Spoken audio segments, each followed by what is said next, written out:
নমস্কার বন্ধুরা, পুষ্পর বাঙালি হেসেলে আপনাদের স্বাগত। আজ আমি আপনাদের বানিয়ে দেখাবো ময়দা পটলের দম। খেয়েছেন কখনো? তো চলুন বানিয়ে ফেলি ময়দা পটলের দম। সবার প্রথমে এখানে আমি 1.5 কাপ মতন ময়দা নিয়েছি। আর এখানে দেখুন লঙ্কা কুচি, হলুদ গুঁড়ো, লবণ, আদা কুচি, রসুন কুচি, পেঁয়াজ কুচি আছে।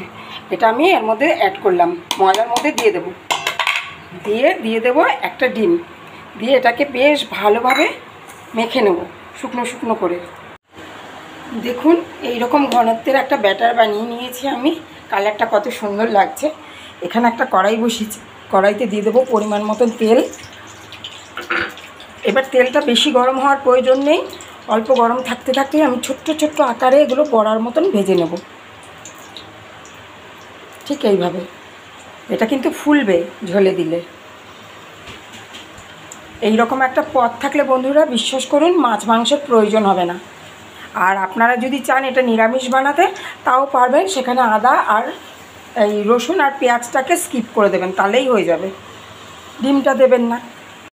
বড়াগুলো দেখুন খুব সুন্দরভাবে লাল লাল করে ভেজে নিয়েছি। এবার নামিয়ে নেব। বড়াগুলো সব ভেজে নামিয়ে নিয়েছি। এবার ফোড়নে দিয়ে দেবো আমি গোটা জিরে, শুকনো লঙ্কা, গোটা গরম মশলা আর তেজপাতা। দিয়ে দেবো এই পটলগুলো। পটলের কিন্তু ছিলকেগুলো একটুও রাখবেন না, পুরো পরিষ্কার করে দিয়েছি দেখুন। এবার পটলটা এর মধ্যে ভাজা ভাজা করে নেব। ততক্ষণে একটা টমেটো আর 1 ইঞ্চি মতন আদা আমি মিহি পেস্ট করে নেব। যখন পটলটা এরকম হালকা ভাজা হয়ে যাবে, দেখুন হালকা ভাজা হয়েছে, এই সময় আমি দিয়ে দেবো পরিমাণ মতন একটু হলুদ গুঁড়ো, সামান্য পরিমাণে একটু লঙ্কার গুঁড়ো। আগে দিলে পটলটা নরম হয়ে যেত, তাই জন্য আমি পরে দিলাম। এবার দিলাম কেটে রাখা আলুগুলো। একসাথে আবারও ভালোভাবে ভেজে নেব। লাল লাল করে পটল আলু ফোড়নের সাথে ভাজা হয়ে গেছে। এই সময় দিয়ে দেবো আমি পেস্ট করে রাখা টমেটো আর আদাটা। দিয়ে বেশ ভালো করে কষাবো যতক্ষণ না কাঁচা গন্ধ যায়।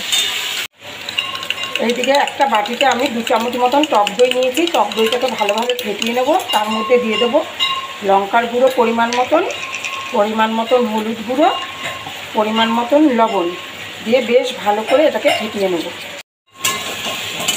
খুব সুন্দরভাবে দেখুন টমেটো আদা কষানো হয়ে গেছে। এই সময় দিয়ে দেবো দইয়ের মিশ্রণটা, পুরোটা দিয়ে দেবো। দিয়ে ভালোভাবে কষিয়ে নেব যতক্ষণ না তেল ছাড়ে।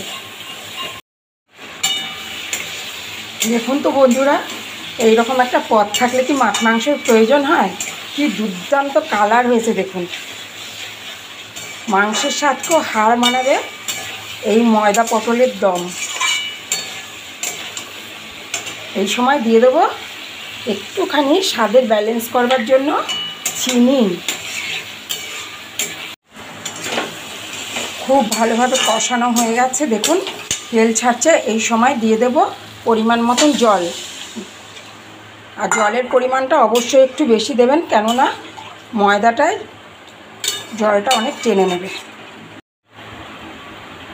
আমি এই পরিমাণে জল দিয়েছি, আপনারা যে যেরকম ঝোল রাখবেন সেই বুঝে জল দেবেন। এবার ঢাকা চাপা দিয়ে আমি এটাকে ফুটতে দেবো।